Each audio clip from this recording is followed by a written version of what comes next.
have an unidentified flying object. I'm Jack Oswald, and you're listening. This is Hudson Hammond, and you're listening to... I'm Richard C. Hoagland, and you're listening to... I'm Art Bell, and you're listening to Dr. J Radio Live. We have an unidentified flying object.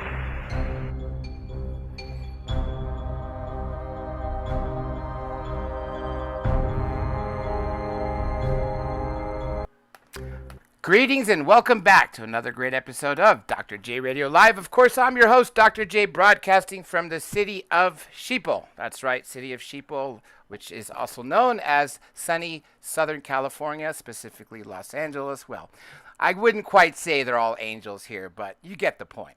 Anyhow, today we have not one, but two great interviews, both about a very important topic, actually my favorite topic, which happens to be alien abduction.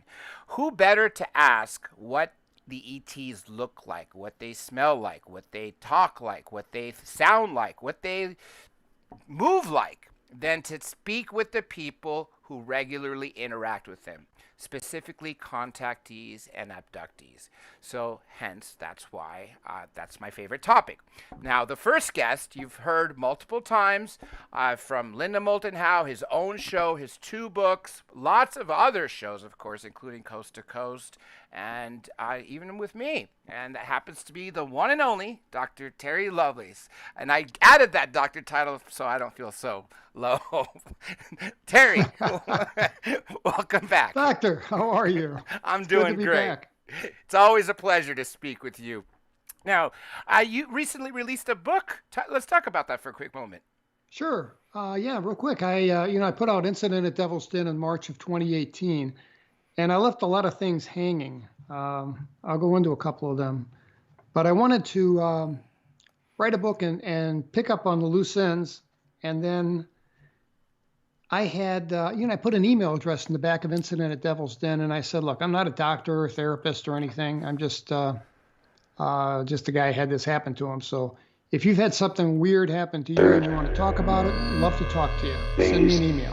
Who's ready to go down the rabbit hole? At the time that Welcome I wrote back, everybody Devil's from around Den, the world. The It's Blake Cousins, and we got a special 1,400 report for you today. Just earlier, this morning, we were watching closely the ISS as the Space Dragon was departing on its way back to Earth, bringing some crew members out of the down 1,400, to I had a Panama core and Florida, of, hopefully. But and right I don't now, judge the validity of we anybody's just recently experience, but I had a transmission core between group them, of and it was 400 amazing to hear. Plus, that were we got just UFOs and from I'm kind of a around the data world, guy, from so Japan I looked for commonalities in this other stuff. Parts of You America. know, it's ironic you mentioned that. I don't know if this is because of our law school training and you being a lawyer. This one too. But that's going to be when people ask me what sort of investigations I do, and I didn't mean to cut you off, it's just no one's ever said that the way I see it before, is that I say I'm looking for commonality. So for instance, if you say you were taken at night with a silver saucer with greys and reptilians, the next person says they were taken during the day by a flying saucer with greys. The third person says they were taken at night with the flying triangle with greys, reptilians, and praying mantis. Well, what's the commonality? Two of the three had flying saucers, and all three had greys. So I'm glad you mentioned that, because that's exactly what I look for in everything. Yes, me too. Very awkward moment. I mean, here. I found myself see the in host the role from of NASA it and being becoming SpaceX an kind of inadvertent in UFO awe that researcher, you're not kind of. knowing what to do. Because I found some amazing, I think, amazing so commonalities. What we heard was those beeps are Quindar tones, and that is the core or the crew operations resource engineer communicating to the astronauts. What I call intimate contact with ET were over the age of 50. Again, a second awkward moment. And that surprised me. It did, because I would have honestly expected that. So that was the Capcom, the capsule communicator in Houston, still communicating with the astronauts aboard the International Space Station, as well as we get but I would have Crew 1 expected suited up and maybe back some people in their into Crew 20s, Dragon. fertile, and we'll try to pause to make sure that everyone can hear those communications. For hybridization. You know, I had a couple of those. I did have a couple of those. I had a couple of young people, that had intimate experiences with ET. But when I laid it out and I looked at all the ages the mission ranging up to began 76. on November 15th of last year. Yeah. Just a heads up, we saw something small, silver, float towards the airlock, bottom of the airlock behind 50 you, to 76 from Fuji 2. is where the core group of people lie. Now, what was it again? The core group you said 40 to 56. 50 to 76, yeah. Okay, so literally we're talking like the third quarter in life. Yeah. Now, when were you first taken? I was taken as a kid, like a lot of other people, between the ages of 4 and 9, intermittently. And I describe it in my book as seeing monkeys in my room. There's little monkeys that would come. They were part of the abduction. And you know what another thing that I found was from all these people, I had people email me about seeing glowing orbs in their room, owls, lots of owls, deer, little gray men, Disney characters. You know, I think these things have the ability to appear to a child in a way the child will think is most benign. That makes perfect sense, to not scare them. Yeah. And you know what? When I first saw them, I thought they were kind of comical. And I didn't scream for my parents. I didn't do anything. I just kind of hung out with them. And then they would ask me to go with them. There were 4. They always came in a group of 4. And the one closest to the head of my bed used to hold out this monkey paw and say, "Come with us, Terry. We'll get you back here by dawn. We're going to go. We're going to have fun." You know, something along those lines, telepathically. And, you know, that's been one of the things that's haunted my sleep for 45 years or 50, well, a long time, is that I have this dream and I see, I'm 6 years old again, I'm in bed, and I see this monkey hold out a paw, but in the dream, it's not a paw. It's 4 long, gray, ugly fingers. And I just flip out. Wow. So you've literally been haunted with nightmares for decades. I have. Now, in your dreams, is it revealing more information about your experiences to you that are buried in your subconscious? You know, it has some. I'll tell you what really opened my subconscious was writing the book. Writing the book and looking at my notes from 1977, 1978. It seemed like it opened a doorway. And I had, it sounds cliche, I know, but I had the helicopters all over my house. Lou Elizondo flew out and spent 2 days at my house to check them out. That's an interesting story right there, because in order to capture his attention, usually something major needs to happen. So the fact that he did come adds to the validity to it. Yeah, well, I published my book in March, self-published it on Amazon, and I got a call a month later from Tom DeLonge, and I'm embarrassed to say I didn't know who he was. Yeah, Blink-182. I can imagine. If someone asked me about band that's popular amongst teens right now, I would have no idea. I had no clue. So I said, he said, Terry, this is Tom DeLonge. And I'm like, I see the Los Angeles on the phone, and I've got friends in LA. And I said, well, hi, Tom. Nice to talk to you. And he says, yeah, I'm here with Lou Elizondo and I think it was Hal Putoff. Mm-hmm. Might have been Chris Mellon. I was just going to say, was Chris Mellon there as well? Yeah, I don't remember who all was there, but it was a conference call-like thing. And the object was to set up a meeting for Lou to come out. And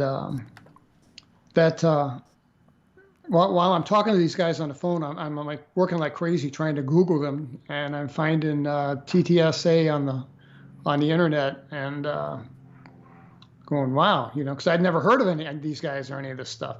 I really shied away from the UFO community and culture until I published the book, and that's when I decided to jump in. So yeah. Now, let me ask you, who is Betty? Betty. Yeah. Isn't that one of the names of the ETs? Oh, yeah. Betty is the entity that appeared to me in my living room in October of 2017. And Betty told me telepathically that I shouldn't publish a book because there were things in there that were sensitive that my government would find upsetting. And now, let's put this in perspective, because the way I look at it, was disclosure happened December 2017 with the release, or leak, should I say, because they didn't release them until a couple years later, the Go Fast, Tic Tac, and Gimbal video. When they finally said that this is not natural phenomena, these are credible reports, and this is technology. So they were telling you this prior to that date, right? That's right. Do you know what specifically was in your book that may have offended the government? I don't have the slightest idea. And I told Betty that when she came to visit me. What I had done was I was trying to have this thing above my knee. I have two things in my leg. The things below my leg are made out of bone tissue, so nobody will remove them. No surgeon will touch them. The thing above my knee that looks like a electrical component, about the size of your thumbnail, they're on terrylovelace.com if anyone wants to see them. The x-rays are on there. That thing I wanted out of my body like yesterday. So I went to see a surgeon, and surgeon looks at the x-rays and he's like, cool, yeah, I'll take this out for you, no worries. He wanted to know how it got in my body. That's the big question that they all want to know. I happened to be present with Dr. Roger Lear for the last surgery, and that's the big thing. So did you happen to record the doctor's response when he started asking you that out of curiosity? I didn't, because I'd heard it all before. I'd heard it all from the radiologist. The radiologist insisted that I had a scar on my knee, and I told him, doctor, I don't have any scar on that knee. And he says, well, it looks like you had a run-in with a radio or something. And I'm like, look, I don't know what you're talking about. Don't have a scar. I had a skinned knee as a kid, maybe, but that's it. And he was honestly perplexed when he looked my knee over. And I asked him, I said, hey, doctor, how often is it that you find a foreign body like this in the foreign object like this in the human body, and there not be a corresponding scar? And he said, never. He said, I've been a radiologist 23 years, and I've never seen anything that could violate the integrity of the skin and put something like this deep into fascia and tissue and there not be a corresponding scar. He says, I don't have any idea how this thing got into your body. Now, so did you get that piece removed? No, I didn't. And the reason why is because in 2005, I had my first heart attack. Well, I've had 3 subsequent. I've had a quadruple bypass. I've had a stent installed, and I got a pacemaker. I got a bad heart. And it's genetic, I mean, I was a runner. I ate right, still do everything I can right, but, you can't outrun genetics. So the surgeon said, and I told this guy, when you take it out, I insist on a forensic protocol. I want it to go from your hand by chain of custody, and you understand that, to my agent, whoever I have designated in there to accept possession for me. I wanted the thing in my hand so bad. And every surgeon said, well, you got a cardiac history. Bring me a cardiac clearance letter, and we'll get you going. And every single cardiologist I saw said no. And the reason why, they said it's the standard of care in this country, that it's just simply a risk versus benefit analysis. If you have something that you think has been in your body since at least 1977, and it's causing you no harm, the risk of anesthesia and the risk of infection outweigh the benefit of taking the thing out, even if it is something unique. Yeah, I was going to say, because they're applying logic that would normally apply if this was traditional, like if you did run into a radio and it did come into you, well then, okay, yeah, I would expect things like that to happen. But considering this incident, like every other implant, literally has no scar tissue. It interacts with the body in ways that normally don't interact. For instance, another incident that I recall with Roger Lear, the last implant, was it turned parts of bone magnetic, things that shouldn't be magnetic. So I'm hoping one day someone will step to the challenge and who has had experience with removing implants and remove yours. Now, But wait a minute. I didn't say it wasn't removed. Okay. It was removed. So it was removed. Yeah. And, do you know Steve Corbin, is it? Yes. Yeah. You're talking about Steve Corbell. He was Roger Lear's scientist, right? Steve? Yes. Yes. It's not I saw Corbell. him in San Francisco at UFO Con in 2020. And he did a test on me. I didn't tell him anything about myself. I don't think he knew who I was. And he found the calf muscle of my right leg to be highly magnetic. That sounds identical to all the other implants that he has, because after Dr. Roger Leir passed away, he became the custodian of all but one of the implants. So that's very in line. Now, did he say anything else? Like, for instance, was it sending radio signals to some receiver somewhere outside of here? You know, I swear we rehearsed this. I'll swear. Yeah, you know what? There's guys from Ghost Lab. They had a show on TV called Ghost Lab, and they live in Austin, Texas, not far from me. And I'm trying to think of their name. The Kling brothers. Brad Kling and I forget his brother's name. Anyway, the Kling brothers, they had a Ghost Lab radio show, television show for, 3-4 years back in 2000 sometime. And I saw them at a first UFO conference I ever went to was in October 2017, before I published this book. And I met the Kling brothers, and they're like, well, tell us, what's your story? And I gave them the capsule version of my story, and they said, well, come on, we live close. Why don't you drive down with your wife, and we'll get you guys a hotel room, and let's film you. And I'm like, sure, I'll tell you my story. So I drove down, and we drove down, and they have a little studio inside their home. That's nice. Got a nice sound booth, got everything you need, right? So I tell them my story, and I have the little clip-on lapel microphone, and it, as we're wrapping up, it falls off my lapel and falls into my lap. And their sound guy goes, shh, and pushes his earphones against his head. And I instinctively picked that up, and I laid that mic right on top of my knee. And he said, and the Kling brothers have this on video. He said, I hear music. I hear mariachi music. And my radio, coming from your knee, from that. Coming from my knee. It was picking up a radio station from Mexico, an AM station from Mexico. Wow. And you're in Texas, right? And I'm in Texas. So it's, yeah.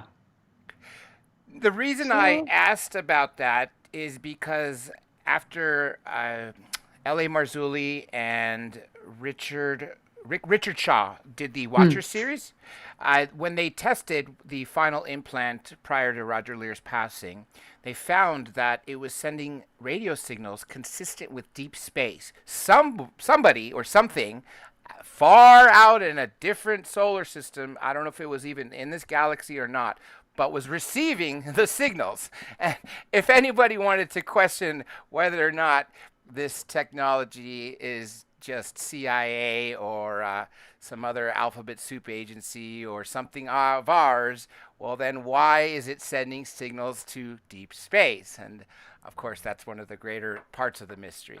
Now, your first time interacting with Betty was 2017, right? Yes, she was in my living room. I had made an appointment to see a surgeon in Tijuana, because Tijuana doesn't ascribe to medical standards in the United States. So the Tijuana this clinic that I talked to a surgeon, sent him my x-rays. He says, no sweat, we can do this for you, nice and safe, and so we were going to do it in December of 2017, and I wanted to have it in my hand for the release of my book. I thought, how cool would that be? So Betty's message to me was, if you try to have the thing in your knee taken out and you put it in the hands of terrestrial scientists, she said, my hosts will not allow that to happen. And I thought, host, That sounds like a human host, like people that are hosting her on Earth, maybe? Yeah, it could be a noun, it could be a verb. You can host a dinner party. It could be, parasitic symbiotic relationship, it has lots of meanings. And I asked her, who are your hosts? And she said, you call them alien. I call them my host. They're not alien to me, which I thought was kind of poetic. Yeah, literally. Now, each time, have you seen her? Did you ever ask her why? I mean, did you expand on? Because from what I gather, is a lot of these ETs don't like to answer questions. Did you ever have that experience with Betty? I had that experience with Betty, yes. And I asked her, I said, is this about the thing in my knee? And I got a yes for that. And, you know, there's so much more I would like to have asked her. But, you know, it's just she answered what she wanted to answer and just dodged the question she didn't want to answer. You know, like I asked her, I said, what does this thing in my leg do? And she says, it performs many functions. Well, that's not an answer. You know, so, yeah, but what was crazy was that, you know, she warned me not to have the thing taken out of my leg. And 3 weeks later, I woke up and I had a deep puncture wound in the top of my leg. And then a floret pattern of bruising appeared about 36 hours later. And this wound was weird. I mean, I could spread it apart my fingers and it was deep, but it didn't bleed a drop. So was this a new implant that was done by them? This was the removal of the implant from above my knee. By Betty, or you're talking about by the terrestrials? By the terrestrials, yeah, okay. Extraterrestrials. But, yeah. So I'm guessing the ETs that removed it, what was so different about this bruising? And you said no blood was one of the things, and the puncture. And the deep puncture wound, and it was at the top of my leg instead of down where the thing was located near my knee. But of course, we don't know how far up my body those wires went. You know, maybe that's where they take it out. I don't know. But I woke up in a lot of pain, and I told my wife, I said, I think they came and took this thing out of my leg last night. And she said, well, you got to go get an x-ray. So I'm like, yeah, I agree. I did. So I thought, where can I go and get an x-ray, you know? So I went to a chiropractor's office. And I didn't have an appointment, but they'd see me as a walk-in. So I wait like 45 minutes. And I got copies of my x-rays on copy paper with me. And the guy finally calls me in, and I go back to the exam room. And he says, okay, where do you hurt? You've been in a car accident. Standard questions. And I said, no, I haven't been in an accident. I woke up this morning, and I got this. And I dropped my pants, and I said, I've got these puncture wounds. And he looked at me, he said, how did you get that? I'm like, you know, you got me. I said, but I'll tell you what I think. I said, you're busy and I'm not going to waste your time. In 1977, I was abducted by aliens while I was in the United States Air Force. And I think they placed an implant in my knee, just above my leg. And I think just above my knee in my right leg. And I said, I think they came and got their merchandise last night. I think they came and took it out. I need an x-ray to see if it is still there.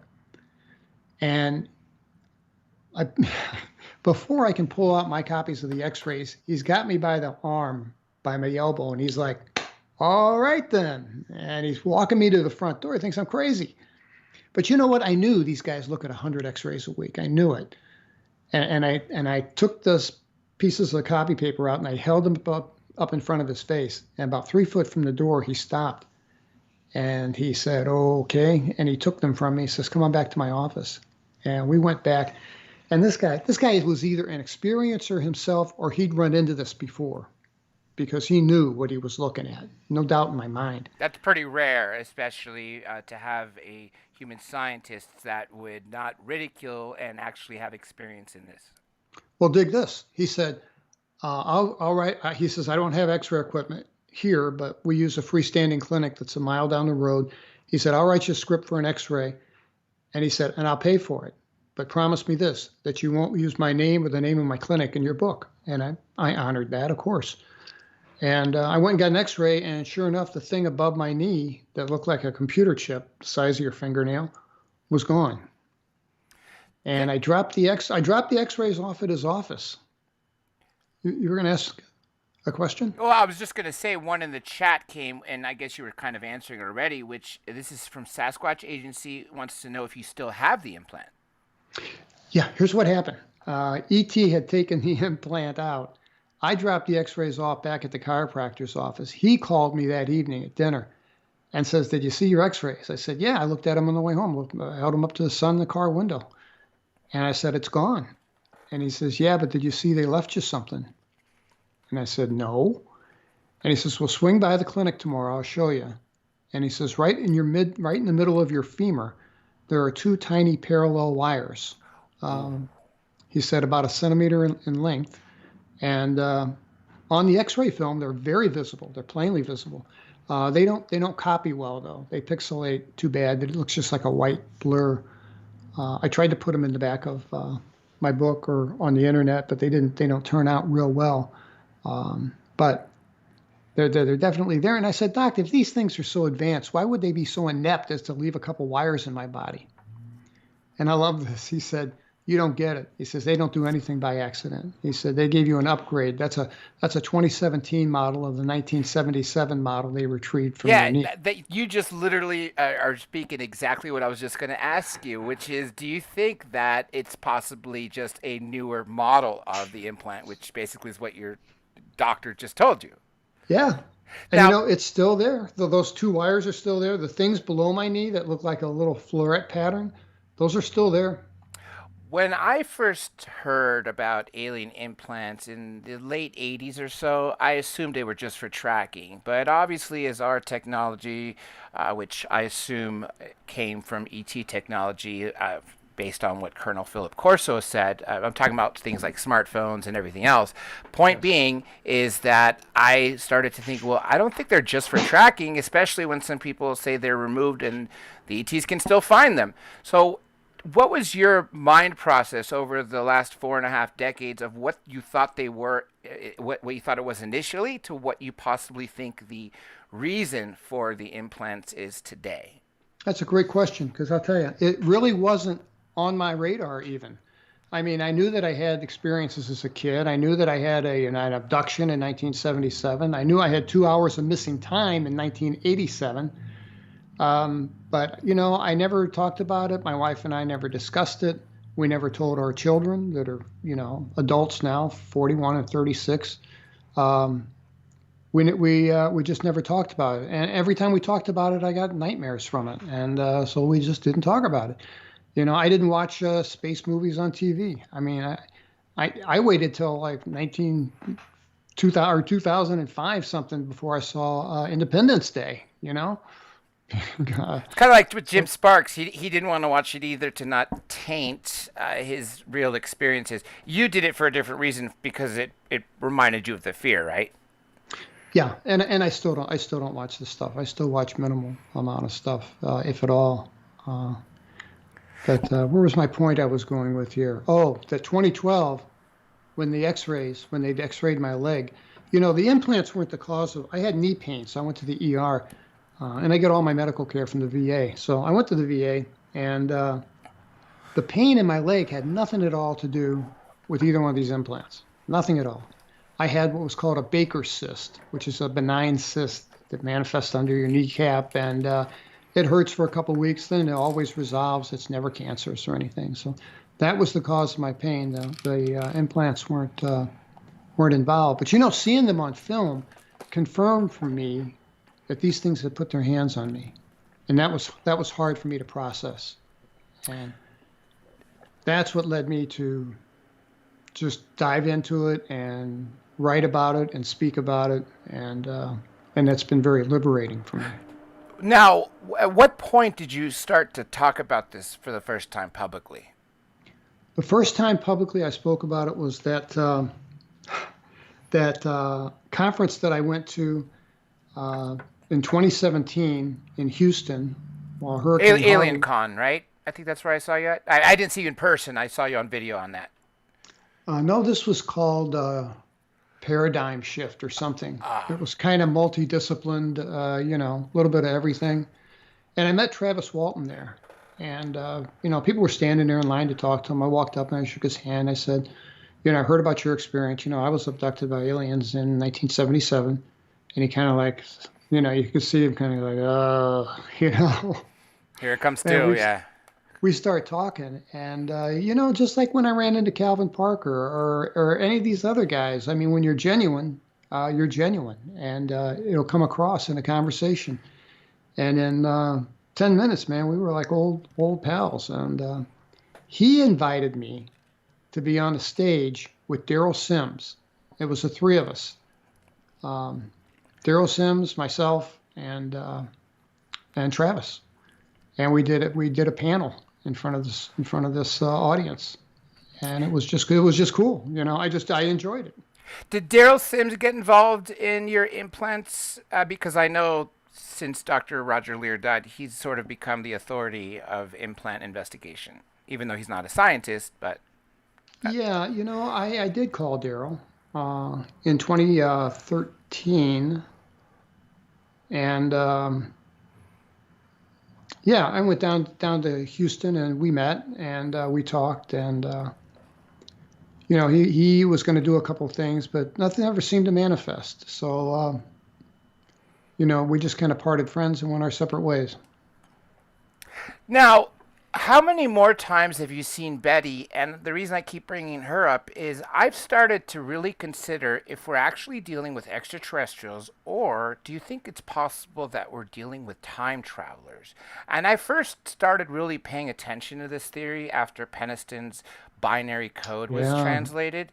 Yeah. And I'm starting to wonder if the reason why we're having such a massive increase in sightings to the point where we're literally being I don't want to say invaded, but if we were going to have a military attack, it seems like they're getting ready for a preemptive strike. Not to say that's happening, but I'm wondering if the reason why we're having this massive amount of sightings is because they're probably coming back to see when we really screwed this world up, became New World Order, United States of China, which looks like we're going to be if things don't change soon. And I'm wondering if that is possibly the reason for this activity. Boy, it's an assumption. It's anybody's guess. Yeah, that's the difficult part. It is. And, in regards to Betty, I should mention that whenever they would take me when I was, ages 4 through 8, those 4 years, these monkeys, I would go with them voluntarily. And, but I grew afraid of them over the years. And we would end up in this white domed room where there were kids all about my age, and they were all in their night clothes. And they weren't kids that I knew from daycare or from the neighborhood or from school. I never saw these kids any other place. And we got to know one another.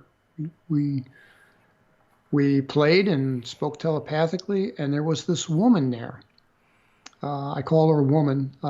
She was not human. She had a bulbous back to her head, and she wore standard clothing like human-looking clothing. Wear. Yeah, human clothing. Extra long sleeves to hide her fingers, and she wore sturdy black nursing shoes that had a heel to give her some height because she was so short. And but her eyes. You could tell from her eyes that she was not a human being. And we all called her, I called her Sue. I started calling her Sue because she reminded me kind of an Asian woman named Sue that lived in back of us in St. Louis. I mean, when you're 4, you use what you got. Yeah, yeah. That's an interesting description because I've heard from a lot of people that if they were to compare it to what we have on Earth, a lot of people would say they look Asian. Yeah, I thought so very much. Matter of fact, with a pair of dark glasses on a properly fitting wig, and maybe with some heels for some height, she could walk through downtown Dallas and probably not draw a second look. Wow, that is kind of scary, and that would fall in line with what Dr. David, is it David? I'm sorry, I'm blanking out. It's David Jacobs? Thank you. With his last book, which he basically talked about the fact that they are walking amongst us. And he said that in the last 20 or so years, it was 20 years up until he stopped investigating, that a lot of the people that were being taken came back and reported that the ETs would have them basically explain to them things. They would be, for instance, shown a scene of a kitchen and say, okay, well, what do you do here? Here's the oven. Or a scene of a grocery store. What do we do here? Or a scene of a simple door, like, what's this for? How do you get in? And the thing that he took away from it, and I also took away from it, is like, it looks like they're getting ready to integrate with us. So if they're able to look like us, walk down the streets of Dallas and, like you said, wear a wig, some sunglasses, and blend in, and yet have the ability to peer in all our minds, well, that's a scary thought of what is actually happening, because the next follow-up question would be, how many of them are walking amongst us right now? Yeah, that would be the question. And, and I'll tell you, I should here's where I should interject and say that Sue and Betty are one and the same. Oh, okay. They are the same entity. I called her Betty in 2017 when I saw her that time, because she was wearing black with a red scarf around her neck to hide her pencil-thin neck, and she had on this ill-fitting wig that, because of the bulbous back of her head, it sat kind of askew on top of her head. And she had these really dark sunglasses on, and they were jammed because she had no ears. So they were jammed up under the wig. And I had the thought, I wish she'd take those sunglasses off. And she reached up and did so immediately. And I recognized her. And I call her Betty in this transaction, in this, event, but I knew her immediately as Sue. And I said, it was good to see you again. And I felt this, I explained this in the book, I felt this affection for her. Not a romantic affection, but kind of a maternal. Kind of like, if you met your old daycare teacher or something, or an old aunt. I felt a bond to her. Let me ask you, in your new book, if I'm not mistaken, I heard this when Linda Moulton Howe interviewed you a couple months back, and I saw some of your drawings, and it was specifically the drawing of a corridor with a lot of small fetuses in liquid vats. Can you talk about that experience? I sure can. There's a collection of memories that I have. From being on board the ship, I had some contemporaneous with the event, and others came back in the form of, I called them intrusive thoughts. In the 80s, when I went and was tested and diagnosed with PTSD, etiology unknown, because I didn't tell them I saw a UFO,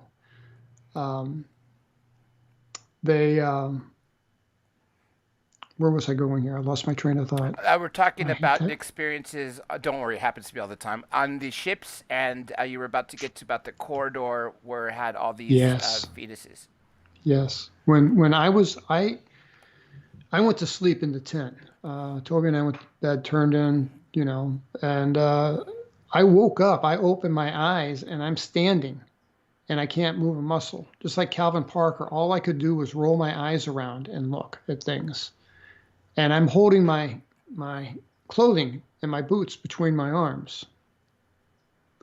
And the thing that we were inside of was just massive. I mean, from the outside, this triangle that we saw was as big as a Walmart. From the inside, it was like being in an NFL stadium. Now, I don't know if they took us to the triangle and then took us someplace else. I don't know. But I was aware that Toby wasn't next to me, and I heard him scream, and I heard him say, oh my God, in a muffled voice. I heard a woman screaming, and then a while later they came and they got me, and like I said, I was frozen, and I couldn't move. So 2 grays came, one on either side of me, and lifted me like a 1/4 inch off the floor, and it's like I just floated. I didn't have any shoes on. My bare feet couldn't feel the floor, but they floated me down this hallway. And we made a left from a main corridor and went down this short hallway. And on the left, everything was either white stainless steel or gray. And there were white panels on the left side with intermittent like beams of stainless steel. And then on my right was this collection of looked like aquariums. And they started off very small at the entrance, and then they got bigger as we went down. And some of them had pink water in it. And the only entity, the only being that I saw inside one of these tanks was about in the middle of the hallway. It was a medium-sized tank, and inside it was what looked like a puppy. You know how puppies have those folds of skin all over them? Yeah. And it had its arms kind of held in kind of like a fetal position for a dog, I guess. And it had a free-floating umbilical cord in this white fluid. or pardon me, pink fluid.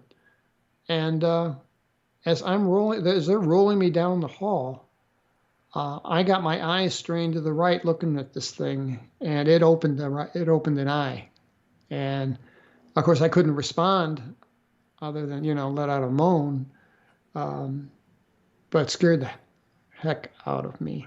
And at the end of the hallway there was this room that was brightly lit, and it had a standard exam table in the middle. But when they walked me in there, they took my clothing from my hands and they put me on top of this table. I knew I wasn't going into a torture session. I knew that I wasn't going to be a organ donor. This whole thing had like a clinical vibe to it. It felt medical, and the entity that did something to my lower back that hurt like crazy was an insectoid with a classic triangular shaped head and a big bulbous eyes, and he was doing something to my lower back, and I thought, my God, can't these guys anesthetize me? And I'm screaming, and I'm screaming as loud as I can, but because I can't fully open my mouth because I'm paralyzed, I know that I'm screaming. I can feel my lungs fill with air, and I'm giving it everything I got, but I can't hear anything. And that puzzled me. And then, that just made me want to scream more. So anyway, Dr. Bug, as I called him, and what's interesting is when I see this guy in my dreams, I always see him in a white lab coat. And I don't think he was wearing a white lab coat. I think that's a projection that they gave. They gave me some kind of projection that this was medical, don't worry, you're going to leave here alive kind of thing. I used to have a lot of ill will against these guys. But not so much anymore. That's kind of softened over 40 years. And why? I think what was it? Was there a turning point that made you soften, or was it just because it's been over 40 years and it was just the time? I think it's the passage of time, and I think I look back at it, and they plainly could have killed us. They could have killed us if they'd wanted to. They could have taken us to God knows where and, fed us to their pets for dinner or something. I mean, but no, they didn't do that. They redressed us and dumped us back off at our campsite. As opposed to somewhere unsafe. So that right there is more proof that they are not necessarily wanting to harm you. Yeah, I had the feeling that if I could sit down with Dr. Bug and have a beer with that, he would say, "Hey, man, no hard feelings, just doing my job." Yeah. Before I get too far, there's two questions that I stacked up. This is Sasquatch Agency wants to know, one, how tall were the Greys? About 3.5 feet, maybe 3 feet, between 3.5 feet. The secondary question, which I know the answer to, is, are you still being taken today? I was taken on April 16th of 2019. And I actually have at least anecdotal evidence of it. I have and that's in my new book, along with the screenshots from my iPhone. I have an iPhone 6. I know it's old, but I like it. Don't feel bad. One of my is a 6S, so we're there too. So yeah, and it does what I need it to do. So since the 80s, back in the 80s, I started sleeping with a Sony Walkman with earphones on at night, because I have to sleep with a light on, typical PTSD-like stuff. And in the 80s, I'd listen to meditative tapes, whatever I could find. And then time has progressed, and here we are with iPhones. So now, because I have heart disease, I have a shielded iPhone, and I wear a T-shirt to bed, and I sleep with this iPhone in my breast pocket. And I wear my earbuds, and I have it plugged in because the battery's so bad. I have it plugged into a long cord, and I've been doing this for years, so I lay on my back and listen, and that's how I sleep, and it keeps the noises out and keeps the monsters away. So that works for me. So April 16, 2019, I woke up at 5:55 a.m. out of breath, like I'd just run 100 yards. I had no chest pain, but I thought, man, something is terribly wrong with me. And I told my wife to call an ambulance. She did. Ambulance came, took me to the hospital. And by the time I got there, my pulse was back into the normal range. I was tachycardic. Pulse was like 175 or something crazy when they picked me up. My oxygen saturation was 96. So, wow, so high. That's good. Well, 100 is better. Yeah. I would know because I've had nonstop recurring pneumonia. So to me, as long as it's above 94, 95, it's better than when I'm 88. But you're right, it should be 100. Yeah. So it bounced back to 100, and I thought that was why I was so out of breath. I was just starved for oxygen, and so I mean I've had enough heart attacks to know the drill. It's a chest X-ray, an EKG, and cardiac enzymes. Boom, and all three came back negative. They said, you must have just had an errant beat of some kind, and referred me back to my cardiologist and kicked me out. So I went home that evening and ate dinner with my wife like I always do. And after dinner, I said I'm going to go out for my walk. After dinner, I'm a creature of habit. I go out, I walk a half a mile to a mile, depending on my mood. And I hit my health app because I thought, man, I have a certain number of steps I like to get in every day. And I knew I'd walk like 22 steps or something because, I'd spent the day in the hospital and then in an ambulance and then, so I hadn't walked. And but I noticed that down at the bottom, it said 6 flights of stairs climbed. Whoa. And I thought, that's more than 22 steps. That's for sure. So, yeah, because, it's got, walking, running, and, stairs climbed. And it said 6 flights.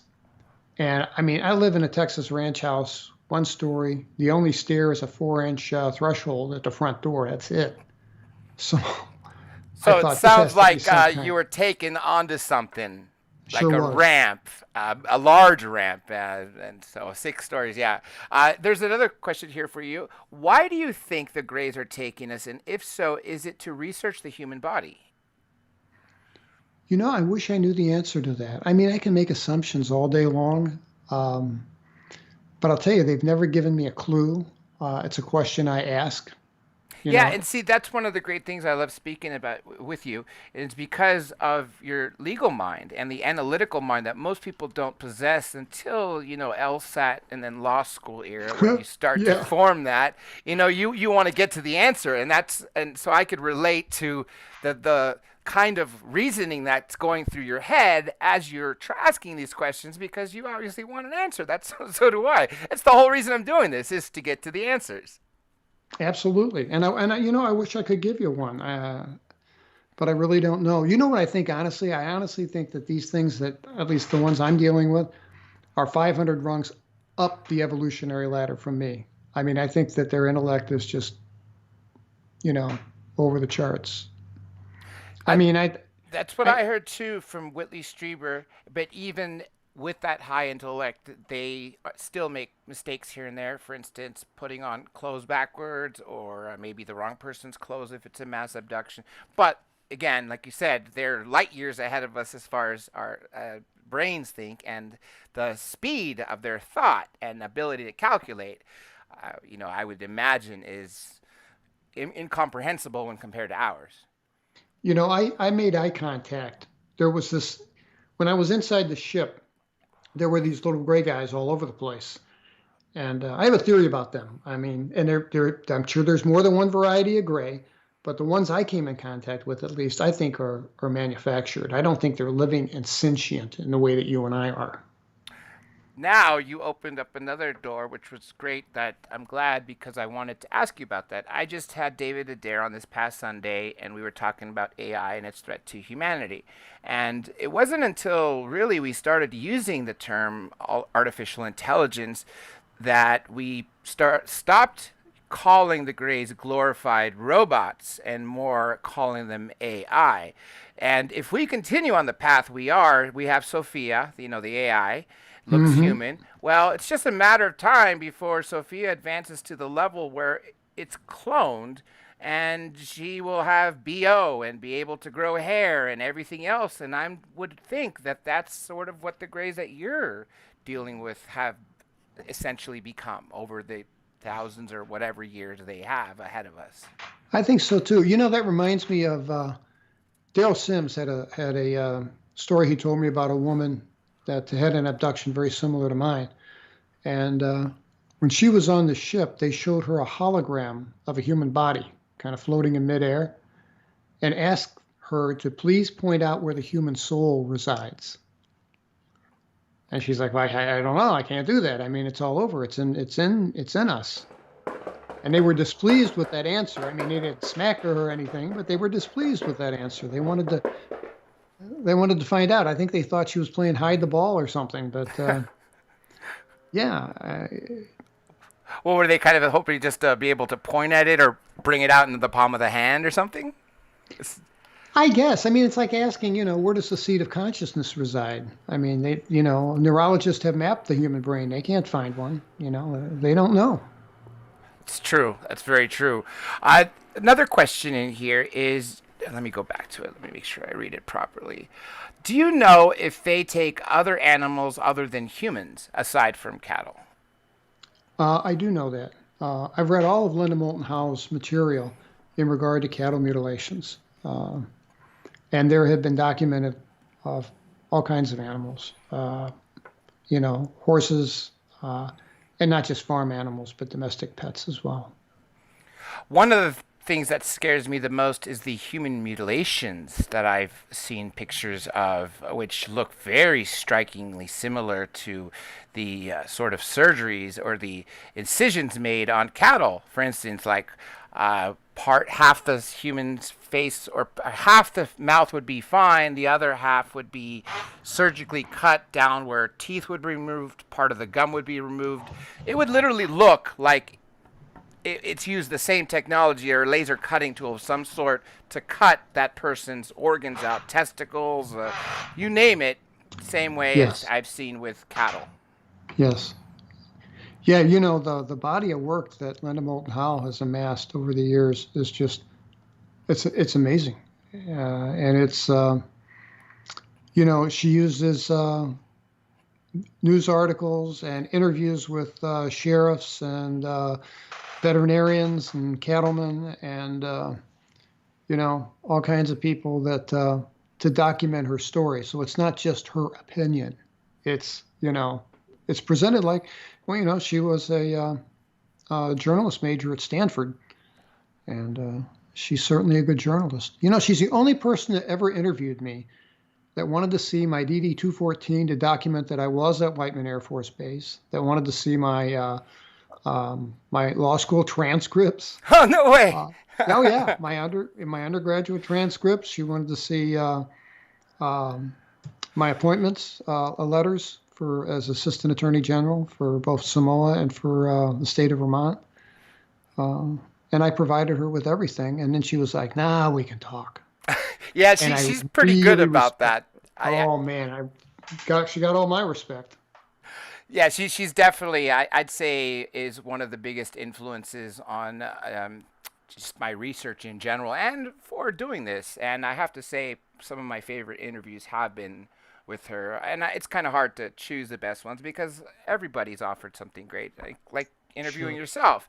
Now, I know I only said I can get an hour from you today, so let me get a couple more things out if that's okay, and then I'll get you back. We'll bring you back next time for a longer one, and next time we'll do a video if everyone's interested as opposed to just putting up UFO footage for you guys to see. Okay, what do you think is going to happen come next month when this relief bill that's supposed to have this 180-day countdown to disclosure, do you think we're going to find anything out? Again, pure speculation, but what's your opinion? What did Lou Elizondo talk to you about what to expect, if he did mention anything about it?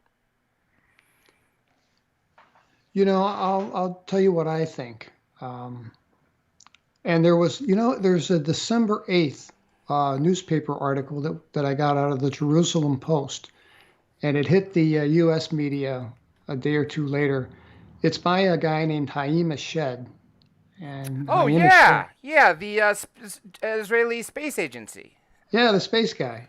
I mean, I got friends in Tel Aviv, and they tell me that this guy is like the Buzz Aldrin of Israel. I mean, he's this really well-respected guy. And he said that, E.T., the United States, and Israel are all part of a treaty or covenant of some kind. And that Donald Trump had planned around re-election time to make a disclosure, full disclosure. And, quote, according to Haim Eshed, he was dissuaded by E.T. I'd like to have been a party to that conversation. I know. I would really like to be a party of that conversation. Here's another question for you. Do you have any experience regarding Area 51 or S4? None whatsoever. Me neither. I hope that answers that one. Made a trip to Roswell twice, but other than that, no. Well, hey, maybe I'll make the next one with you after we're able to go somewhere. You have more freedom when you're living at, but here in California, specifically Los Angeles, our freedoms are nowhere near back. So, yep, I'm aware. Now, please hang by for a quick moment afterwards so I could say a couple of things to you, including thank you after. And let me say a couple things here to everybody here. First, I want to thank my people who have supported me via Super Chat. We have Sig Sauer with the most recent, and of course, Misty OC Dragon. Thank you both very, very much. Everybody in the chat, thank you for being here. Please make sure to be back in about 3 hours. I have another case. You guys are not going to want to miss this. I have not interviewed this person that's going to be coming on in about 8 years. And he is another alien abductee whose case is probably one of the greatest. Terry, if you're available, which I know you're not, I'll send you the link after. If you guys want to be here, it's going to be live. His name is Ricky G. It's more of a pseudonym because he wants to stay anonymous, so you're not going to see a picture of him or anything like that. But let's just say you will be startled by what he has to say. Ooh, I'm sorry, I gotta miss that. I'd like to hear that. Well, I'll put you in touch with them afterwards, and so. Please. And everybody else, thank you for being here. Like I said, please be sure to hit the thumbs up. If you haven't subscribed already, please do so. Share this video, and after the stream is over, please leave a comment. All those things help my analytics to put the suggested videos back up front as opposed to being buried inside. Most people don't even get notifications anymore. So it requires you fine folks to come to see if I've posted anything or I'm about to post something. Also, I have a new webmaster. My website will become the basis for a backup, considering that things have been becoming deplatformed. As you all know, unless you've been sitting under a rock, I have been deplatformed off Facebook, Instagram, and Twitter. For really no other reason outside of my connection to people associated with President Trump. And so, sadly, I fear that that might happen here, and that's why I have to create a backup. And since there is an older site and a new site, I would like to get your opinion. Which of the two do you want to be the primary one? So head over to drjradiolive.com, drjradiolive.com, and once I have the older site uploaded to another domain, I will leave it up for both for you to decide which is the one that you prefer that I use for eternity. With that being said, folks, like I said, in 3 hours, stick around, and let me turn it over to Mr. Lovelace if he has a final statement. And also, Terry, tell people where they could find your book and where they could hear your show. Oh, sure. I have a new podcast. I got about 6 episodes made. It's Devil's Den Podcast. So yeah, check it out. My books are both hit #1 bestseller on Amazon. They're on Amazon. You can also reach them through my website and see the images and stuff that's kind of interesting. TerryLovelace.com. My books are Incident at Devil's Den. That's the first book. And then the second book is Devil's Den, The Reckoning. You don't need to read one to understand the other. So whichever one looks good to you, buy it and read it, and I hope you enjoy it, and thank you for listening to me. And as I said, this is not going to be the only, and of course it wasn't the only interview I've done with Terry, and he will be back, and that is a promise, because there's so much more information that an hour is just not simply enough. 2 hours wasn't even enough last time. So the point is, hang tight, and that whether it be a couple weeks or a couple months, you will see him back on here, and please do check out his podcast and read his books. Like I said, I'll see you in about 3 hours to 3.5 hours, depending on Ricky is home